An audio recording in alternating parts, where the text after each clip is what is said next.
Hello guys, তোমরা সবাই কেমন আছো? আশা করি ভালো আছো। আমিও খুব ভালো আছি। আজকে আমি তো সিএস খেলছিলাম। আমরা স্টার্ট করেছি তো আগেই, বাট খেলতে পারিনি। সামনের স্কোয়াডে হ্যাকার এসছে, দুটো রাউন্ড ওরা এমনি জিতে গিয়েছে। এই থার্ড রাউন্ডে দেখো সঙ্গে সঙ্গে হেডশট মেরে দিয়েছে হ্যাকার, মরে গেলাম। আমাদের 1 নম্বর প্লেয়ারটা বেঁচে আছে এখনও, সেও একটুখানি পরে মরে যাবে। দিয়ে ফাইনাল রাউন্ড স্টার্ট হয়ে যাবে। ফাইনাল রাউন্ডে আমরা লুট শুট করি। ফাইনাল রাউন্ড লুট করার পরে যেই সার্কেলের বাইরে পা রাখতে দেয়নি, সার্কেলের বাইরে পা রাখতে পরে হেডশট মেরে দিচ্ছে।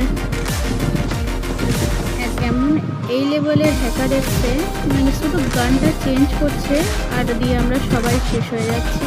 এত রাগ হচ্ছিল সিএসএ। এটা প্রথম ম্যাচ নয়, আগেও 2-3টে ম্যাচ ছিল যেটাতে হ্যাকার এসেছিল। মানে যে কটা স্ট্রিক তৈরি হচ্ছে সব শেষ হয়ে যাচ্ছে। Like and subscribe.